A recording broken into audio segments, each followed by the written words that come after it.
السلام علیکم، امید ہے آپ سب خیریت سے ہوں گے۔ آج عشق کی آتش تھرڈ پارٹ میں سٹارٹ کرنے والی ہوں۔ بغیر وقت ضائع کیے میں پڑھنا شروع کروں گی۔ میاں جی نواب شاہ کے با اثر زمیندار تھے۔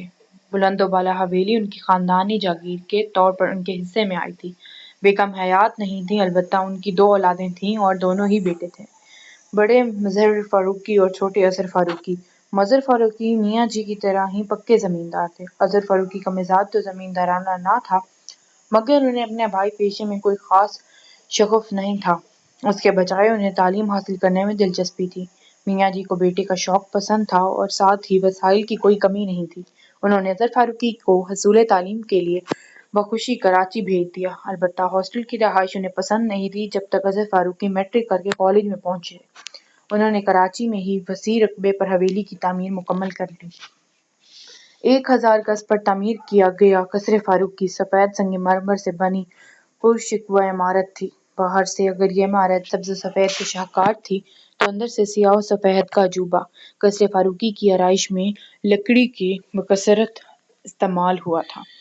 اظہر فاروقی نے قصر فاروقی میں رہتے ہوئے ہی گریجویشن کے ایگزام دیا اور اس کے بعد آرمی میں جانے کی خواہش ظاہر کر دی۔ میاں جی کو یہ بات پسند نہیں آئی۔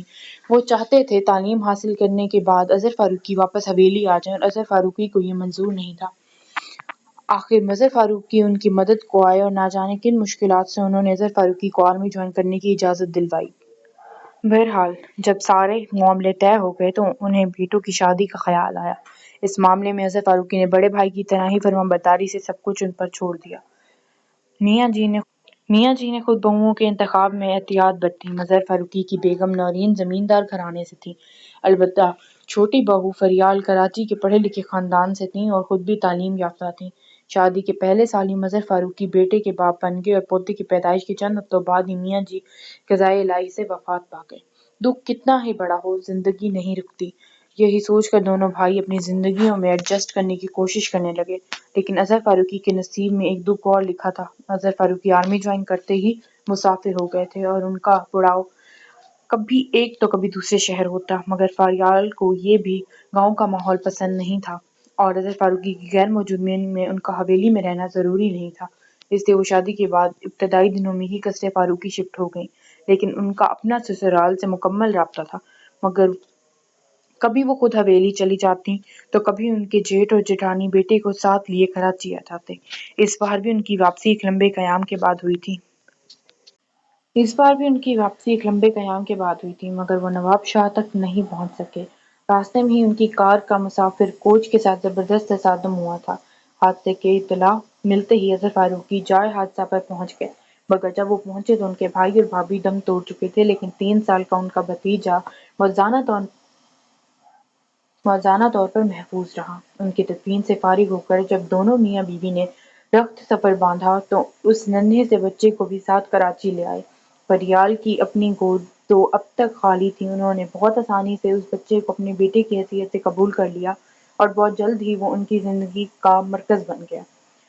یہاں تک کہ شادی کے 7ویں برس منتوں اور دعاؤں کے ثمر بن کر پیدا ہونے والی ملیحہ فاروقی بھی اس کے لیے فریال کی محبت کو کم نہ کر سکی۔ پھر اس کے 7 سال بعد جیسے اظہر فاروقی حصول تعلیم کے لیے کراچی آئے تھے، اپنے بھتیجے کو انہوں نے اعلیٰ تعلیم کے لیے لندن بھیج دیا، مگر 4 سال بعد ہی انہیں واپس آنا پڑا۔ ملیحہ کی پیدائش کے وقت ہی فریال کو کچھ پیچیدگیوں سے گزرنا پڑا تھا اور پھر اس کے بعد وہ مستقل بیمار رہیں اور 11 سال کی بیماری کے بعد وہ خالق حقیقی سے جا ملیں۔ پالنے والی ماں کو کندھا دے کر وہ پھر لندن چلے گئے، مگر ملیحہ کی زندگی میں خلا ہمیشہ کے لیے ٹھہر گیا۔ حالانکہ بابا جان نے بہت جلد ہی ریٹائرمنٹ لے لی، شاید ملیحہ کی تنہائی کے خیال سے، مگر پاس ہونے اور ساتھ ہونے میں فرق ہوتا ہے۔ بس صورتحال یہ ہے کہ وہ یا تو اپنی اسٹڈی میں وقت گزارتے ہیں یا اپنے پرانے دوست ملک ناصر کے ساتھ شطرنج کھیلتے ہیں، اور میری یعنی ملیحہ فاروقی کی روٹین بھی بس یوں ہی سی ہے۔ میں نے حال ہی میں گریجویشن کیا ہے، میرا سارا وقت خریداری میں یا پھر پینٹنگ میں گزرتا ہے۔ ہاں، روز ہی کچھ وقت نکال کر میں لائبریری چلی جاتی ہوں۔ ویسے تو بابا جان کی لائبریری میں میرے لیے بہت سی کتابیں ہیں، مگر لائبریری جانے کی وجہ صرف اتنی ہے کہ میں اس تنہائی سے کچھ دیر پیچھا چھڑا سکوں جو امی جان کے انتقال کے 9 سال بعد بھی مجھے بوکھلا دیتی ہے، مگر اب شاید تنہائی کا احساس کچھ کم ہو جائے۔ پڑھائی ختم کر کے نور الہدیٰ نے لندن میں جاب بھی کر لی تھی، پر اب سنا ہے کہ بابا جان کے بھتیجے ہمیشہ کے لیے واپس آ رہے ہیں۔ تانیہ کو جھٹکا لگا تھا۔ وہ جلدی سے سیدھی ہو بیٹھی، پھر اس نے اس لائن کو دوبارہ پڑھا، پھر تیسری اور چوتھی بار بھی۔ ہر بار پڑھنے میں ایک ہی بات سمجھ آئی، پاپا دادا جان کے بیٹے نہیں ہیں۔ یہ اس کا انکشاف تھا۔ وہ سوچنے لگی اگر یہ بات سچ ہے تو بھی چھپائی کیوں گئی؟ بھلا اس بات کے پتہ چل جانے میں کیا حرج ہے؟ اظہر فاروقی اگر نور الہدیٰ کے چاچا بھی تو تانیہ کے دادا ہی تھے۔ پھر اس نے سوچا جب تک وہ سب کچھ جان نہیں لیتی اس بات کو خود تک محدود رکھے گی۔ اس وقت دستک کی آواز پر تانیہ اچھل گئی۔ اس نے جلدی سے ڈائری اپنے پیچھے چھپا لی۔ دروازہ کھلا ہے۔ اس کی آواز پر ملازمہ نے دروازہ کھول کر اندر جھانکا۔ مہمان چلے گئے ہیں تانیہ بی بی، اور سب آپ کا کھانے پر انتظار کر رہے ہیں۔ پاپا آ گئے؟ نہیں۔ ٹھیک ہے تم چلو میں آتی ہوں۔ اس کے جانے کے بعد وہ ڈائری ہاتھ میں لیے اٹھی اور چلتے ہوئے تصویر کے سامنے جا کھڑی ہوئی۔ مجھے شک سا ہو رہا ہے کہ ملیحہ فاروقی آپ ہی ہیں، اور اگر آپ ملیحہ ہیں تو یہ ڈائری بھی اپنے ہی لکھی ہوگی۔ ہمیشہ سے میرا دل چاہتا تھا کہ میں آپ کے بارے میں کچھ جان پاؤں، اور اب یہ ڈائری مجھے آپ کے بارے میں کافی کچھ بتانے والی ہے۔ مگر گھبرائیے مت، پڑھ کر آپ کی ڈائری واپس کر دوں گی، اور اس میں جو لکھا ہے وہ میرے اور آپ کے درمیان رہے گا، یہ میرا وعدہ ہے۔ وہ چپ ہوئی، پھر اپنی اس حرکت پر ہنسی کمرے سے باہر نکل آئی۔ اس نے ڈائری اپنے کمرے میں رکھی اور کھانا کھانے نیچے آ گئی۔ ڈائری پڑھنے کی جلدی میں اس نے ٹھیک سے کھانا بھی نہیں کھایا اور کمرے سے آ گئی۔ کمرے میں آ کر اس نے لائٹ آن کی اور دروازہ لاک کر کے ڈائری نکال کر بیڈ پر بیٹھ گئی۔ ملیحہ لائبریری میں بیٹھی کتاب کے مطالعے میں غرق تھی کہ اسے اپنے چہرے پر کسی کی نگاہوں کی تپش محسوس ہوئی۔ اس نے سر اٹھا کر دیکھا مگر کوئی بھی متوجہ نظر نہیں آیا تو سر جھٹک کر واپس کتاب پر نظریں جما لیں، مگر کسی کی نظروں کا احساس بد سے دور تھا۔ وہ چڑ گئی۔ آج تیسرا دن تھا کہ وہ کتاب لے کر بیٹھی اور کسی کی نظروں کی شدت اسے بے چین کرنے لگی۔ 2 دن تک وہ اپنا وہم سمجھ کر نظر انداز کرتی رہی، مگر آج سچ مچ اسے غصہ آ گیا تھا۔ اس نے کتاب بند کی اور اپنے اطراف کا جائزہ لینا شروع کیا۔ اس کے بالکل سامنے ایک انکل اخبار پڑھ رہے تھے، مگر ان کی سفید داڑھی کا احترام کرتے ہوئے اس نے اپنے دائیں جانب چہرہ موڑ کر دیکھا۔ وہاں یونیورسٹی کے کچھ اسٹوڈنٹ کمبائنڈ اسٹڈی کر رہے تھے۔ وہ گروپ کے لڑکوں کو مشکوک نظروں سے دیکھنے لگی، مگر کسی نے بھی اس کی طرف نہیں دیکھا۔ تو اس نے دوسری طرف دیکھا۔ وہ کوئی لڑکی تھی، اور ظاہر ہے یہ حرکت وہ تو نہیں کرے گی۔ ہال میں کچھ اور لوگ بھی تھے، مگر ملیحہ نے کسی کو بھی اپنی طرف دیکھتے ہوئے نہیں دیکھا۔ کیا مصیبت ہے؟ اس نے سخت بیزار ہوئی۔ 2 دن سے یہی ہو رہا تھا۔ بیٹھے بیٹھے محسوس ہونے لگتا کہ کوئی اسے توجہ سے دیکھ رہا ہے، مگر ڈھونڈنے پر کوئی نظر نہیں آتا اور وہ غصے سے کھولتی گھر آ جاتی۔ اپنی طرف سے تو اسے مسئلے کا یہ حل نکالنا تھا کہ آج صبح کے بجائے شام کو ہی آئی تھی اور اپنی مخصوص جگہ سے ہٹ کر بیٹھی تھی، مگر سامنے والا بھی کافی مستقبل مزاج تھا۔ گھر کی تنہائی سے گھبرا کر وہ یہاں آتی تھی، اور اب لگ رہا تھا کہ اسے نادیدہ مہربان کی وجہ سے یہ اکلوتی سرگرمی بھی ترک کرنی پڑے گی۔ وہ اٹھی اور کتاب گھر جا کر پڑھنے کے خیال سے ایشو کرواتی باہر آ گئی۔ ایکسکیوز می مس، وہ پتھر کی چیوڑی سے ریان سے اتر رہی تھی جب کوئی اس کے پیچھے سے بولا تھا۔ وہ رک کر پلٹی تو دیکھا سانولی رنگت کا ایک لڑکا بلیک پینٹ شرٹ پہنے اس کی طرف آ رہا تھا۔ جی؟ وہ قریب آیا تو ملیحہ نے کہا، اور اس جی کے جواب میں اس نے جو کہا اسے سن کر ملیحہ کا جی چاہا اس کا سر پھاڑ دے۔ بے فکری سے ماتھے پر آئے کالے بالوں کو ایک ہاتھ سے ہٹاتے ہوئے بڑے عام سے انداز میں بول رہا تھا، آپ مجھ سے شادی کریں گی؟ ملیحہ کو پہلے تو لگا کہ اس نے سننے میں غلطی ہوئی ہے، پھر اسے غور سے دیکھنے ہوئے کچھ کہنا چاہا، مگر اپنا ارادہ ترک کر کے وہ پلٹی اور سیڑھیاں اترنے لگی۔ وہ بھی ساتھ ہو لیا۔ دیکھیے نہ تو میں آپ سے مذاق کر رہا ہوں، نہ میرا ارادہ فلرٹ کرنے کا ہے۔ میں پوری سنجیدگی سے آپ کو پرپوز کر رہا ہوں۔ ہو سکتا ہے آپ کو یہ سب عجیب لگ رہا ہو، مگر یہ ریکویسٹ کر رہا ہوں کہ پلیز سوچ کر جواب دیجیے گا۔ مجھے جواب جاننے کی کوئی جلدی نہیں ہے۔ آپ چاہیں تو کل جواب دے دیں، پرسوں دے دیں، ایک ہفتہ بعد، 1 سال بعد، 10 سال بعد، یا چاہے قیامت کے دن، میں یہی لائبریری میں آپ کے جواب کا انتظار کروں گا۔ ملیحہ نے تو پہلے اپنے قدموں کی رفتار تیز کی، پھر کانوں پر ہاتھ رکھ لیے اور آخر میں اس نے دوڑ لگا دی۔ دوڑتے ہوئے اسے احساس ہوا کہ اس کی آواز آنی بند ہو گئی ہے، تو اس نے رک کر ڈرتے ڈرتے پلٹ کر دیکھا۔ دور تک سڑک سنسان تھی۔ اسے اطمینان ہوا، بھاگتے ہوئے سانس پھول گیا۔ وہ وہیں سڑک کے کنارے فٹ پاتھ کے پاس بیٹھ گئی، سانس درست کرنے لگی۔ بدتمیز کمینہ، لوفر کہیں کا، کہتا ہے شادی کرے گا، ایسا ماروں گی شادی بربادی سب بھول جائے گا۔ ایڈیٹ، جواب لینے آئے گا، بد تہذیب انسان، آئے گا تو آتا رہے، میں تو اب مر کر بھی ادھر کا رخ نہ کروں۔ وہ فٹ پاتھ پر بیٹھی اونچی آواز میں اسے سلامتیں سنا رہی تھی۔ یہ تو شکر تھا سڑک بالکل خالی تھی، ورنہ اگر کوئی اس کا حال دیکھ لیتا تو ہاتھ پکڑ کر پاگل خانے چھوڑ آتا۔ پاگل ہوں نا میں کہ کوئی بھی راہ چلتا شادی کی آفر کرے گا اور میں چل پڑوں گی؟ بڑبڑاتے ہوئے وہ اٹھی۔ اب جو اپنے اطراف میں غور کیا تو جی چاہا سر پیٹ دے۔ یہ جگہ جانی پہچانی تو تھی، مگر اس کے گھر سے کافی دور تھی۔ دوڑتے ہوئے وہ اپنے گھر کے بجائے دوسری سڑک پر نکل آئی تھی، اسے اس خیال سے کہ کہیں وہ راستے میں نہ مل جائے۔ واپس پلٹنے کے بجائے اس نے آگے جا کر مین روڈ سے گھر جانے کا سوچا اور آگے بڑھی۔ پھر ایک دم سے غصے میں پلٹ کر جہاں سے آئی تھی اسی طرف منہ کر کے زور سے بولی، الو کا پٹھا! بابا جان کو بتاؤں گی نا، کل اسی گلی میں تمہارا جنازہ نکل رہا ہوگا۔ فوجی کا ہاتھ پڑا تو دماغ ٹھکانے آ جائے گا۔ وہ یوں بول رہی تھی جیسے وہ کھڑا سن رہا ہو۔ وہ گھر پہنچی تو اظہر فاروقی لان میں ہی مل گئے۔ وہ تو اندر جانے والی تھی مگر انہیں اپنی طرف آتا دیکھ کر وہ ان کی طرف بڑھی۔ السلام علیکم بابا جان۔ وعلیکم السلام۔ آج تم نے کچھ زیادہ ہی دیر کر دی۔ ان کی بات پر اس نے اپنی کلائی پر بندھی گھڑی کی طرف دیکھا۔ وہ عام طور پر 2 ڈھائی گھنٹے میں واپس آ جاتی تھی مگر آج اس کی واپسی 3 گھنٹے بعد ہوئی تھی۔ ایک تو پہلے اس نے خوب دماغ خراب کیا تھا، پھر اپنے خیال میں بھی نہیں تھا کہ رکشہ یا ٹیکسی ہی کر لیتی۔ اس سے کوستی پیدل ہی چلی آئی۔ ایک پاگل جو مل گیا تھا، پھر دیر کیسے نہ ہوتی۔ کیا کہہ رہی ہو؟ اسے ہونٹ ہلاتے دیکھ کر انہوں نے پوچھا۔ کچھ نہیں، آپ میرا انتظار کر رہے تھے؟ کچھ کام تھا؟ ہاں، مجھے پوچھنا تھا، تم نے نور الہدیٰ کا کمرہ تو ٹھیک سے سیٹ کر لیا ہے نا؟ کتنی بار پوچھیں گے، اس نے دل میں کہا، پھر بولی، آپ بے فکر رہیں بابا جان، میں نے ان کے کمرے کی ہر چیز اپنے ہاتھ سے سیٹ کی ہے۔ پھر ان کے پاس سے ہٹ کر وہ کچن کے سامنے سے گزرتی پچھلی طرف سے ہال میں آ گئی۔ ہال کی سیڑھیاں ایک ایک کر کے چڑھتی وہ اپنے کمرے میں آئی۔ یہ کمرہ کافی کھلا اور بڑا تھا اور رہائشی لڑکیوں سے 2 حصوں میں تقسیم کیا گیا تھا۔ ایک طرف کا حصہ بیڈ روم میں تھا جس کی وارڈروب بھی اٹیچ تھا۔ وارڈروب کی ایک طرف اٹیچ باتھ تھا۔ دوسرا حصہ آرٹ اسٹوڈیو کا لگ رہا تھا۔ ایک دیوار پر لکڑی کا لمبا سا ریک دیوار سے جڑا تھا جس پر کچھ کینوس سوکھنے کے لیے رکھے گئے تھے۔ ایک طرف رائٹنگ ٹیبل کے ساتھ کرسی رکھی تھی، ایک ٹیبل پر پینٹنگ برش بھی رکھے تھے، پاس ہی ذیل بھی موجود تھا۔ کمرے میں بالکنی بھی تھی جس کی چھت سے ملیحہ نے بہت سے ونڈ چائمز لٹکا رکھے تھے۔ بالکنی میں موجود جھولے سے بھی اس نے چھوٹی چھوٹی گھنٹیاں باندھ رکھی تھیں۔ ملیحہ کو ان کی آواز کا شور بہت پسند تھا۔ اکثر چاندنی راتوں میں وہ 2 جھولے میں لیٹتی ان آوازوں کو سنتی رہتی۔ یہ کمرہ کشادہ تو تھا، اس کی ایک خصوصیت یہ تھی کہ باقی گھر سے منسلک ہوتے ہوئے بھی کافی الگ تھا اور اسی وجہ سے ملیحہ نے اسے اپنے لیے منتخب کیا تھا کہ وہ یہاں آرام سے اپنا کام کر سکتی تھی۔ ملیحہ نے کتاب ٹیبل پر رکھی اور فریش ہونے کے لیے باتھ روم میں چلی گئی۔ منہ ہاتھ دھو کر وہ تولیے سے خشک کرتی ایزل کے سامنے آ کھڑی ہوئی۔ یہ کینوس اس نے کافی دن پہلے شروع کیا تھا مگر ابھی تک آسمان کا کچھ حصہ اور ایک سوکھا درخت ہی پینٹ کر پائی تھی۔ اس نے سوچا آج اس کینوس کو ضرور مکمل کر لے گی۔ اس نے ٹرے میں کلر مکس کرکے برش پر لگایا اور کینوس پر کچھ اسٹروک لگا رہی تھی۔ اس نے ہاتھ روک لیا۔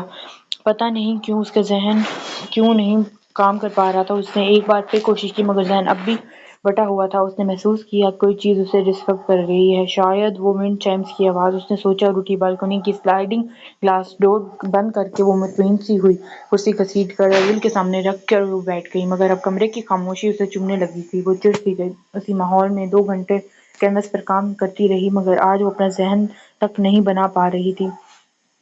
تنگ آ کر اس نے برش رکھا اور کچن میں آگئی۔ سامنے ہی کچن ٹیبل کے ساتھ رکھے اسٹول پر چڑھا اس کا ہم عمر دبلا پتلا سا بہادر سلاد کاٹ رہا تھا۔ تم؟ وہ حیرت سے بولی۔ گل بانو کہاں ہے؟ اماں کی طبیعت ٹھیک نہیں تو آج کھانا میں نے بنایا ہے۔ ملیحہ نے ہنکار بھر اور کھانے کا جائزہ لینے لگی۔ بی بی صاحب، مہمان رات کو دیر سے آئیں گے۔ مہمان نہیں، چھوٹے صاحب آ رہے ہیں، ملیحہ نے تصدیق کی۔ چھوٹے صاحب کیا یہاں رہیں گے؟ ظاہر ہے انسان اپنے گھر میں ہی رہتا ہے، تو پھر وہ لندن میں کہاں رہتے تھے؟ بہادر نے سوچتے ہوئے پوچھا۔ فٹ پاتھ پر۔ وہ چڑ گئی۔ تم کیا ناشتے میں کبر کھاتے ہو؟ جب دیکھو زبان چلتی رہتی ہے، ذرا دیر کو چپ نہیں رہا جا سکتا؟ بہادر کی شکل بتا رہی تھی اسے ملیحہ کا ڈانٹنا بالکل اچھا نہیں لگا۔ مگر ملیحہ نے پرواہ کیے بغیر مزید کہا، اگر رائتہ بنا چکی ہو تو ٹیبل پر کھانا لگا دو اور بابا جان سے بھی کہہ دو کھانا تیار ہے۔ ٹھیک ہے جی۔ وہ برتن لگانے لگا۔ ایک بھتیجے کے آنے پر قصر فاروقی کو نئے انداز سے سجایا گیا تھا جس کی وجہ سے ملیحہ کو کافی کوفت ہوئی۔ ملیحہ چاولوں کی ڈش ٹیبل پر رکھ ہی رہی تھی کہ بہادر آ کر بولا، کرنل صاحب کہہ رہے ہیں وہ کھانا چھوٹے صاحب کے ساتھ کھائیں گے۔ ملیحہ نے اپنا ماتھا پیٹ لیا اور ڈانے چلی گئی۔ اس نے سیڑھی میں پیر رکھا ہی تھا کہ اس کی ہنسی چھوٹتے چھوٹتے رہ گئی۔ ہمیشہ کی طرح سفید برا کرتا شلوار میں کالے رنگ کے سادہ سی چپل، پیروں میں ڈالے سنہری فریم کی اینک لگائے وہ سامنے کرسی پر اٹینشن بیٹھے تھے اور نظریں وال کلاک پر جمی تھیں۔ وہ آگے بڑھی اور چلتے ہوئے ان کے پاس فرش پر بیٹھ کر اپنا ہاتھ ان کے گھٹنے پر رکھا۔ یہ اس کی بچپن کی عادت تھی، اسے جب بھی بابا جان کو متوجہ کرنا ہوتا تو مخاطب کرنے کے بجائے ان کی طرف دیکھنے لگتی۔ اظہر فاروقی نے فراق سے نظر ہٹا کر اسے دیکھا۔ کھانا کھا لیں بابا جان۔ آج تو کھانا نور الہدیٰ کے ساتھ ہی کھاؤں گا، تم جا کر کھا لو بابا جان، ان کی فلائٹ 11 بجے لینڈ کرے گی اور گھر آنے میں 1:30 بج جائے گا۔ اتنی رات کو آنے کے بعد وہ صبح ناشتے سے پہلے کچھ نہیں کھائیں گے۔ مجھے کھانا نہیں کھانا۔ انہیں ملیحہ کی بات صحیح لگی تھی، پھر بھی کھانے کے لیے نہیں مانے تو ملیحہ نے پھر اصرار کیا۔ تھوڑا سا کھا لیں، آپ جانتے ہیں مجھے اکیلا کھانا کھانا پسند نہیں۔ کھانا کھانے کے لیے بھوک کا لگنا ضروری ہے، کسی کا ساتھ ہونا نہیں۔ تمہیں بھوک لگ رہی ہے تو جا کر کھا لو، انہوں نے نرمی سے مگر قطعی لہجے میں کہا۔ اسے برا تو لگا مگر مزید کچھ نہیں کہا۔ وہ اٹھ کر ڈائننگ روم میں آ گئی۔ بہادر! اس کی آواز پر بہادر بوتل کے جن کی طرح حاضر ہو گیا۔ کھانا اٹھا دو۔ وہ اپنے کمرے سے جا کر لائبریری سے ایشو کرواتی کتاب اٹھائے لاؤنج میں آ بیٹھی۔ 11 بجنے میں 1 گھنٹہ باقی تھا کہ بابا جان اسٹڈی سے نکل کر لاؤنج میں آئے، پھر اسے دیکھ کر بولے، ملیحہ؟ جی بابا جان، وہ کتاب بند کرتے ہوئے بولی۔ میں ایئرپورٹ کے لیے نکل رہا ہوں، پھر سوچا ایک نظر نور الہدیٰ کا کمرہ دیکھ لوں۔ آئیے بابا جان، ملیحہ نے آگے چلتے ہوئے ایک دم سے پلٹ کر بولے، تم نیچے کا کوئی کمرہ ٹھیک کروا لیتی، اب وہ اتنی دیر کو تھکا ہوا سیڑھیاں چڑھ کر اپنے کمرے میں جائے گا۔ ملیحہ چاہتے ہوئے بھی نہ کہہ سکی کہ آپ نے ہی کہا تھا نور الہدیٰ کے لیے اوپر والا کمرہ ٹھیک کروانا۔ اسے گراؤنڈ فلور پر رہنا پسند نہیں۔ وہاں سے باہر نکلے تو ملازموں کی لائن میں کھڑا کر کے ہدایت دینے شروع کی، جب تک میں نور الہدیٰ کو لے کر ایئرپورٹ سے نہیں آتا تم میں سے کوئی سرونٹ کوارٹر کی طرف نہیں بھٹکے گا۔ بہادر اور نذیر، تم دونوں فوراً گاڑی رکتے ہی نور الہدیٰ کا سامان نکال کر اس کے کمرے میں پہنچا دینا، اور گلاب خان، پہلے ہارن پر ہی گیٹ کھل جانا چاہیے۔ اگر دیر لگی تو یاد رکھنا میری رائفل کو ابھی زنگ نہیں لگا اور یہ ڈرائیور کدھر رہ گیا۔ دیکھو ذرا اس نے گاڑی تیار کی ہے یا نہیں، ایک ملازم دیکھ کر آیا۔ جیپ تیار ہے کرنل صاحب۔ پھر جب ان کی گاڑی گیٹ سے نکل گئی تو ہر ایک نے سکون کا سانس لیا۔ کوئی مجھے ایک گلاس پانی کے ساتھ سر درد کی ٹیبلٹ دے گا؟ صوفے پر بیٹھتے ہوئے ملیحہ نے صدا لگائی۔ اسے دیر تک جاگنے کی عادت نہیں تھی، لیکن آج جاگنا ضروری تھا۔ 1 بجتے ہی ملیحہ کی نظر وال کلاک سے جیسے چپک گئی تھی۔ اس کا ارادہ تھا وہ لوگ 1:30 بجے تک تو ہر حال میں آ جائیں گے، مگر 2 بجے، پھر 2:30، پھر 2:45 اور تنگ آ کر 3 بجے ملیحہ نے ایئرپورٹ انکوائری کا نمبر ملا دیا۔ پتہ چلا فلائٹ 3 گھنٹے لیٹ تھی، اور یہ سوچنا بھی بیکار ہے کہ بابا جان مجھے فون کر کے اطلاع دے دیتے۔ ریسیور رکھتے ہوئے اس نے خود سے کہا اور بہادر اور نذیر کے علاوہ سب کو سرونٹ کوارٹر میں بھیج دیا اور خود لاؤنج میں بیٹھ گئی۔ جہاں وہ بیٹھی تھی وہاں سے انٹرنس نظر کے سامنے تھا۔ نیند کے مارے اس کا برا حال تھا، لیکن جانتی تھی اگر نور الہدیٰ کے استقبال کو وہ بے نفس و نفیس موجود نہ ہوئی تو بابا جان ناراض ہوں گے۔ انتظار کرنا بھی کتنا مشکل کام ہے۔ سوچتے سوچتے اچانک اس کی ذہنی روح بہک گئی۔ آپ چاہے کل جواب دیں، پرسوں، یا چاہے قیامت کے دن، میں انتظار کر لوں گا۔ اس وقت تو اسے غصہ ہی آیا تھا، مگر اب وہ گمسم ہو گئی تھی۔ کیا کوئی قیامت کے دن تک کسی کا انتظار کر سکتا ہے؟ اس نے خود سے سوال کیا اور پھر فوراً ہی جواب بھی دے دیا، امپاسبل۔ 4:30 بجے کے قریب ہارن کی آواز آئی۔ فلائٹ ایکچولی ٹیک آف کے وقت ہی لیٹ ہو گئی تھی۔ لندن کا موسم تو آپ جانتے ہیں۔ ایئرپورٹ جانے سے پہلے اگر آپ انکوائری سے معلوم کر لیتے تو اتنی زحمت نہ ہوتی۔ اور اظہر فاروقی کے ساتھ اندر آتے نور الہدیٰ جانے کیا بولنے والا تھا کہ صوفے پر بے خبر سوتی لڑکی کو دیکھ کر چپ ہو گئے۔ بابا جان نے بھی اسے دیکھ لیا۔ یہ اس طرح کیوں سو رہی ہے؟ وہ ناگواری سے پاس کھڑی ملازمہ سے بولے، جو گاڑی کی آواز پر کوارٹر سے نکل کر پورچ میں آ گئی تھی اور اب ان کے ساتھ ہی اندر آئی تھی۔ بابا جان پلیز۔ انہوں نے بابا جان کو ٹوکر ملازمہ سے بولے، تم جاؤ۔ بابا جان کو ساتھ لیے ان کے کمرے میں چھوڑ کر وہ اپنے کمرے میں جانے کے لیے صوفے کے پاس سے گزرے تو غیر ارادی طور پر بازو پر لٹکا کوٹ جھٹکتے ہوئے اس پر پھیلا دیا۔ وہ اپنے کمرے میں آئے اور جوتوں سمیت ہی بیڈ پر لیٹ گئے۔ تھکن کے مارے ملیحہ کا برا حال تھا، درد سے بدن ٹوٹ رہا تھا، پھر بھی فجر کی اذان کے ساتھ ہی حسب عادت اس کی آنکھ کھل گئی۔ آنکھ کھلتے ہی اسے سب سے پہلے نور الہدیٰ کا خیال آیا۔ وہ جھٹکے سے اٹھی، کھڑی ہوئی، کھڑے ہوتے ہی کوئی چیز اس کے وجود پر سے پھسلتے ہوئے اس کے پیروں پر گر گئی۔ اس نے اپنے پیروں کی طرف دیکھا۔ یہ کوٹ کس کا تھا اور اس پر کس نے ڈالا ہوگا؟ ملیحہ کو یہ سمجھنے میں 1 سیکنڈ بھی دیر نہیں لگی۔ جھک کر کوٹ اٹھا کر بازو پر ڈالتے ہوئے وہ عجیب سے احساس سے دوچار ہوئی تھی۔ وہ کوٹ لیے اپنے کمرے میں آ گئی، کوٹ بیڈ پر ڈال کر شاور لینے چلی گئی۔ 10 منٹ بعد ہی وہ گیلے بالوں کے ساتھ ہی کمرے میں آئی، پھر اس نے نماز پڑھی۔ نور الہدیٰ یوں بھی سحر خیر تھے، پھر وہ فلائٹ میں نیند پوری کر چکی تھی۔ سورج کے جب دیکھتے ہی وہ ٹریک سوٹ پہنے لان میں آ گئے۔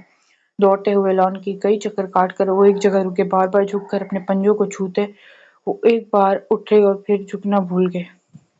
وہ اپسرا نہیں تھی، مگر لگ رہی تھی۔ سفید کپڑوں میں تمام سے دوپٹہ شانوں پر پھیلائے ہوئے، اس کے لمبے نم بال ہوا سے لہراتے بار بار اس کے چہرے پر آ رہے تھے، مگر وہ بے نیازی سے منی جھولے پر بیٹھی تھی جو اس کے گراز پیروں کے دھکے سے آہستہ آہستہ آگے پیچھے جھول رہا تھا۔ وہ سر اٹھائے بڑی امید سے آسمان کو دیکھ رہی تھی کہ تبھی سورج کا راستہ روکے بادل ایک دم کھسکا اور اس کا وجود کرنوں کی زد میں آ گیا۔ وہ ہنس پڑی اور ہنستے ہوئے اس نے یوں ہی اپنا سر جھکایا تو نظر ٹریک سوٹ پہنے بت کی طرح ساکت کھڑے شخص پر پڑی۔ وہ جھجک گئی تھی۔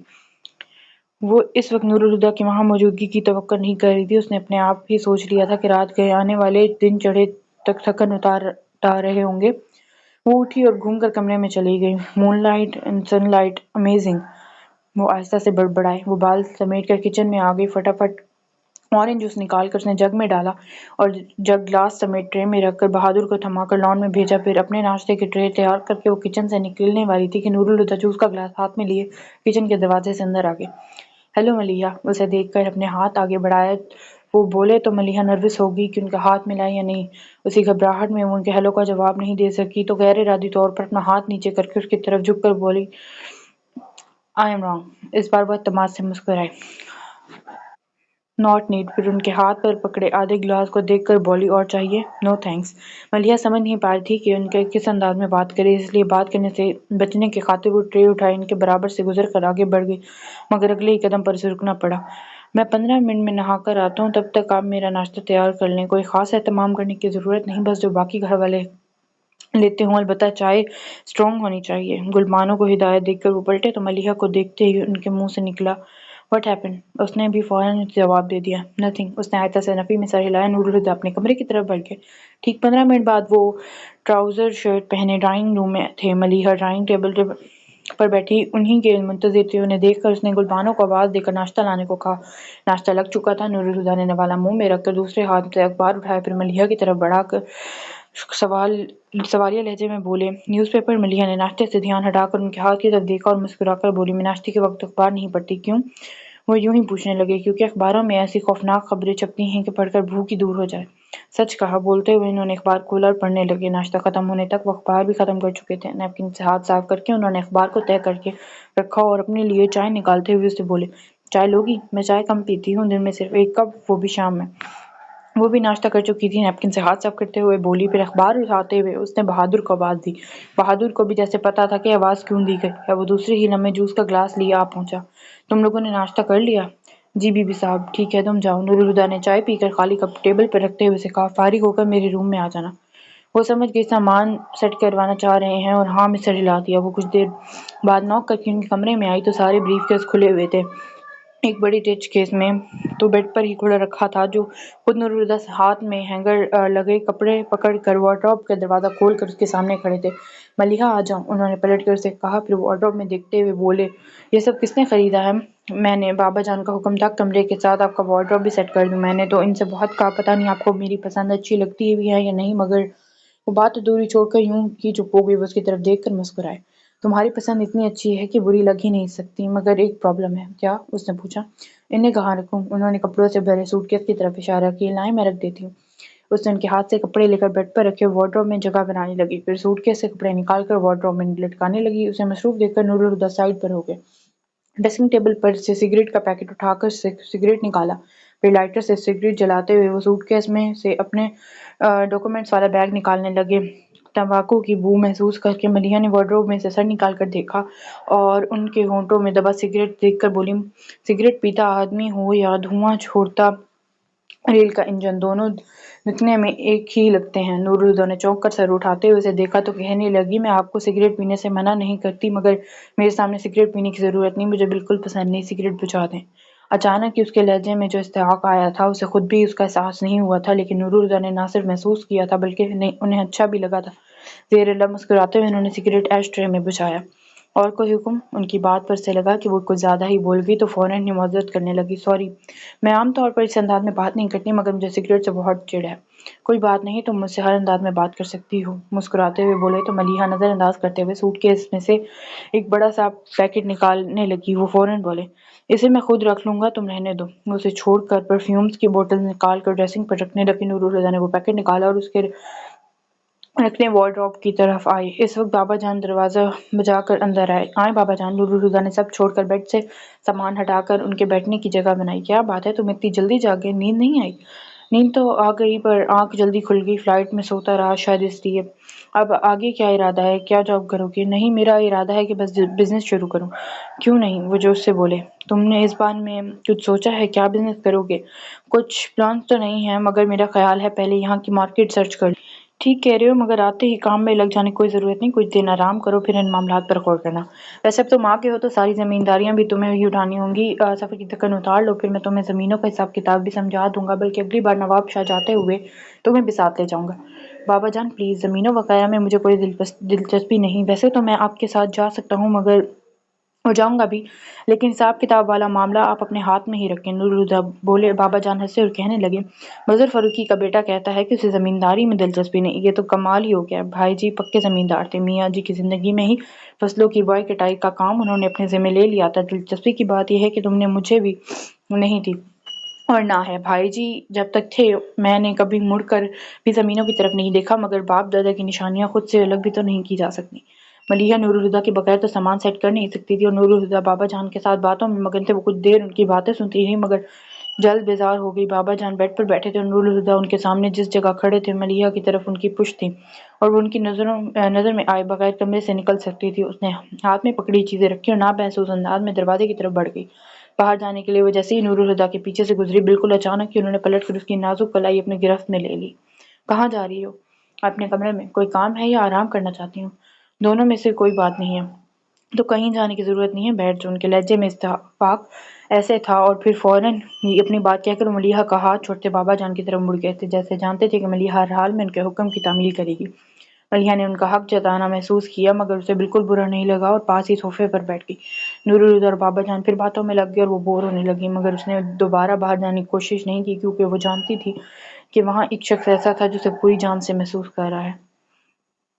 ملیحہ نے واقعی سوچ لیا تھا کہ وہ دوبارہ لائبریری نہیں جائے گی، مگر اس دن جو کتاب اس نے ایشو کروائی تھی وہ تیسرے دن ہی اسے واپس لے آئی۔ لائبریری کے اندر قدم رکھتے ہی اس نے محتاط نظروں سے ہر طرف کا جائزہ لیا اور جب وہ نظر نہیں آیا تو مطمئن سی ہو کر کتاب واپس کر کے باہر آ گئی۔ اچھا ہوا جان چھوٹ گئی اور مجھے خود پر جبر بھی نہیں کرنا پڑا۔ دل ہی دل میں خوش ہوتی سیڑھیاں اترتے ہوئے اس نے پتھریلی روش پر قدم رکھا اور ٹھٹک کر رہ گئی۔ روش کے ساتھ لگی درختوں کی کتاب میں وہ سامنے ہی درخت کے سائے میں کھڑا بازو لپیٹے اسے ہی دیکھ رہا تھا۔ ملیحہ کو روکتے دیکھ کر وہ چلتا ہوا اس کے پاس آیا۔ 2 دن پہلے میں نے آپ کو کہا تھا، امید ہے آپ نے اس بارے میں کچھ بھی نہیں سوچا ہوگا۔ وہ ایسے بولا جیسے اسے شرمندہ کرنا چاہ رہا ہو۔ ملیحہ ایک پل کو شرمندہ ہو بھی گئی مگر فوراً ہی سر اٹھا کے اس کی طرف دیکھتے ہوئے کہا، آپ یا تو پاگل ہیں یا دیوانے۔ ملیحہ نے چڑھنے کے جواب میں وہ شرارت سے بولا، اتنا بڑا راز آخر آپ کو کس نے بتایا؟ میرے وجدان نے، وہ کہہ کر بے نیازی سے دوسری طرف دیکھنے لگی۔ سچ کہہ رہی ہیں؟ وہ بول کر ہنسا۔ کیا مطلب؟ وہ بالکل نہیں سمجھی مگر جواب دینے کے بجائے وہ ہنستا ہی رہا۔ وہ الجھن بھرے انداز میں اسے ہنستا ہوا دیکھتی رہی۔ اپنی کئی بات کو سوچا تو بھی ایسا کوئی لطیفہ سمجھ نہیں آیا جس پر وہ یوں ہنس رہا ہو۔ میں نے ایسا کیا کہہ دیا جو آپ یوں ہنس رہے ہیں؟ زبردستی اپنی ہنسی روک کر اس نے ملیحہ کو دیکھا اور کہا، میرا نام وجدان مصطفی ہے۔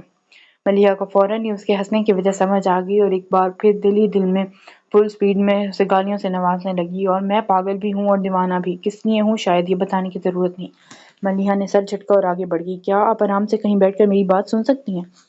اس کی آواز پر ملیحہ رکی تو وہ منت بھرے لہجے میں گویا ہوا، بس 5 منٹ، زیادہ آپ کا وقت نہیں لوں گا۔ اب ملیحہ نے ذرا دھیان سے اس کا چہرہ دیکھا۔ شکل سے تو سلجھا ہوا پڑھا لکھا نظر آ رہا تھا۔ ملیحہ نے سوچا بات سن لینے میں کوئی حرج نہیں، شکل سے تو شریف آدمی لگتا ہے، اگر میں طریقے سے سمجھاؤں تو ہو سکتا ہے دوبارہ پریشان نہ کرے۔ سوچتے سوچتے وہ سیڑھیوں پر جا بیٹھی۔ وہ پینٹ کی جیبوں میں ہاتھ ڈالے اس کے سامنے کھڑا ہو گیا۔ میں آپ سے شادی کرنا چاہتا ہوں، کیا میری یہ خواہش شرعیاً یا قانوناً جائز ہے؟ بالکل نہیں۔ ملیحہ نے بولنے میں سیکنڈ کی دیر نہیں کی۔ تو پھر؟ اس نے پوچھا۔ پھر یہ ایک چیز ہوتا ہے معاشرہ، اور جس معاشرے میں آپ اور میں رہتے ہیں وہاں راستے میں بیٹھ کر شادیوں کے فیصلے نہیں کیے جاتے۔ آپ ٹھیک کہہ رہی ہیں۔ اس نے بھی پل بھر کی تاخیر کے بغیر تائید کی۔ ایسا کریں، مجھے اپنا ایڈریس دے دیں اور کل یہی بات میرے پیرنٹس آپ کے گھر آ کے آپ کے پیرنٹس سے کریں گے، تب تو آپ کو کوئی اعتراض نہیں ہوگا۔ آپ بات سمجھنا ہی نہیں چاہتے۔ وہ چڑھ کر بولی، جب میرے بابا مجھ سے پوچھیں گے میں آپ کو کہاں ملی تو کیا کہوں گی کہ راستے میں روک کر آپ نے مجھے پرپوز کی اور میں نے ہاں کر دی۔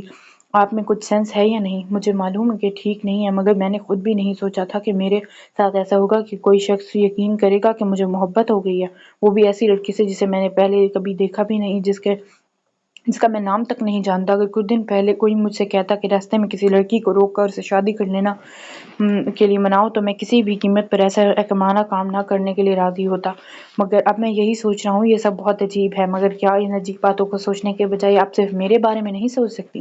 وہ ملیحہ کے پیچھے بنی عمارت کو دیکھ کر بول رہا تھا جیسے اسے مخاطب ہو، دھیمی مگر مضبوط آواز میں نرم لہجے کے ساتھ ٹھہر کر بولتا، بلے شبہ اس کی آواز میں تذکیر کر لینے کی طاقت ہے۔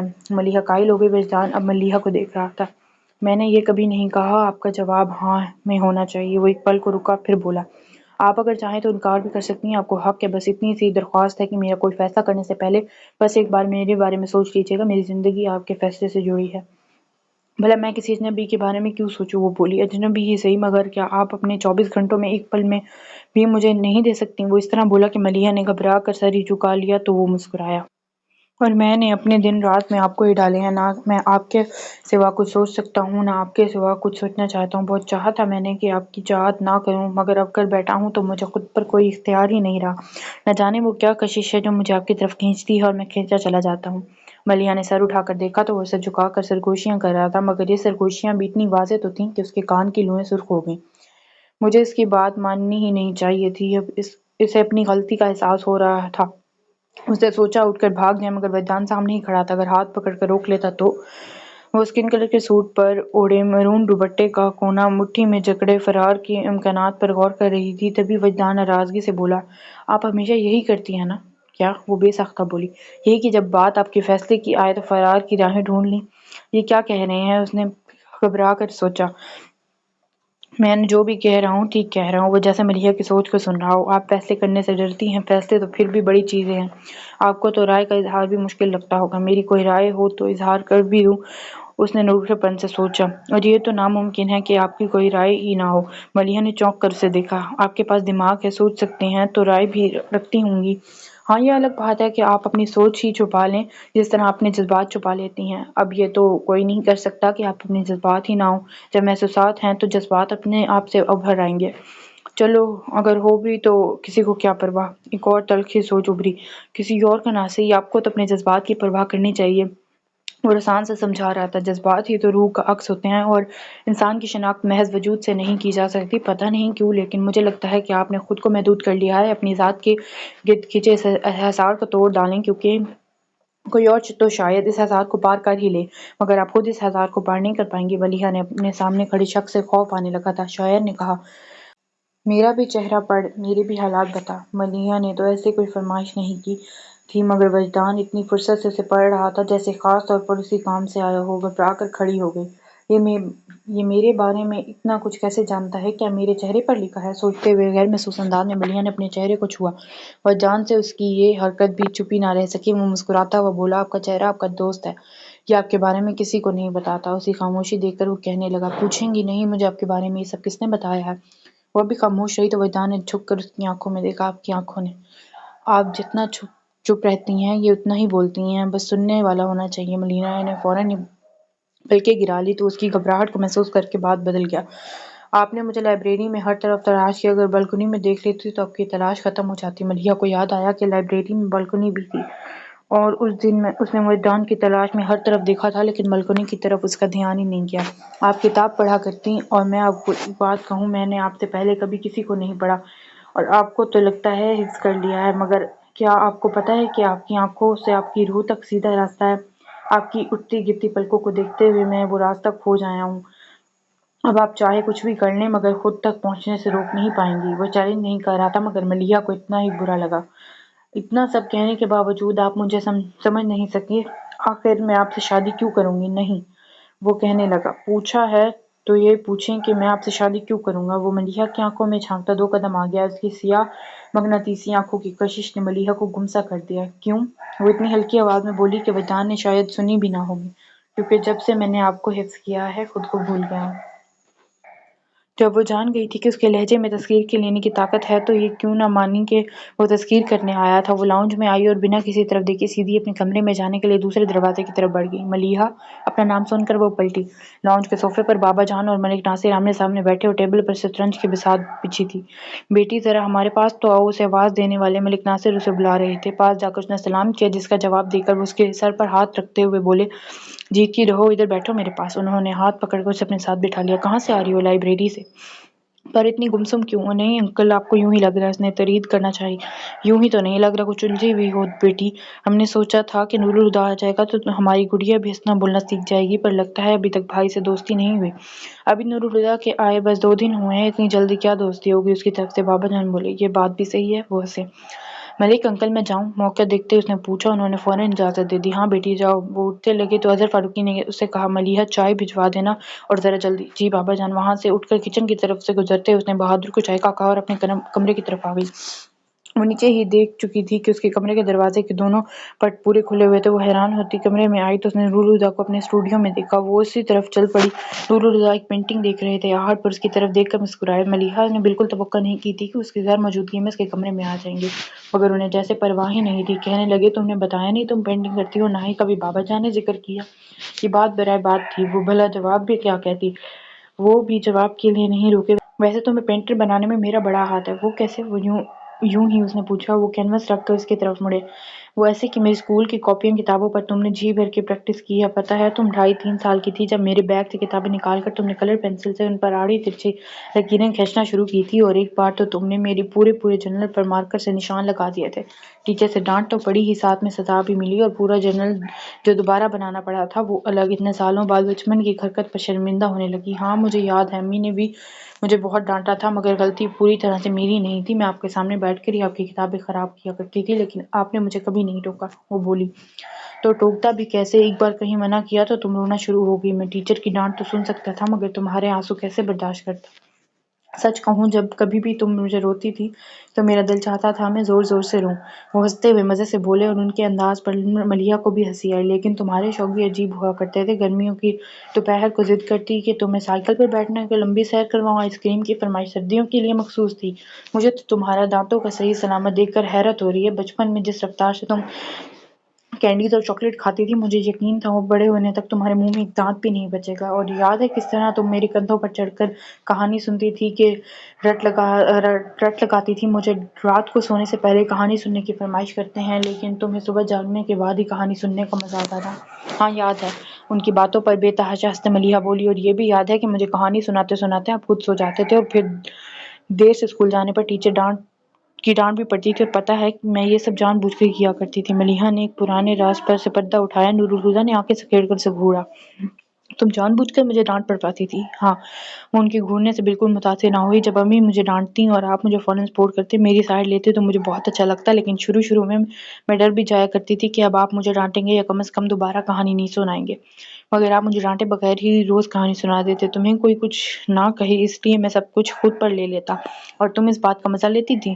انہیں جیسے واقعی صدمہ ہوا ہو۔ ہاں مگر میں پھر بھی یہی کہوں گی کہ غلطی صرف میری نہیں تھی، آپ نے ہی مجھے سر چڑھا رکھا تھا۔ میں آپ کی شے پر شرارتیں کرتی تھی کہ وہ صرف بھی آپ کے ساتھ، پھر آپ کے جانے کے بعد میں نے سبھی شرارتیں چھوڑ دیں، اور امی بھی تو کہا کرتی تھی نور الہدیٰ نے ہی ملیحہ کو بگاڑ رکھا ہے، اور میں سچ مچ میں ہی بگڑ جاتی اگر آپ لندن نہ چلے گئے ہوتے۔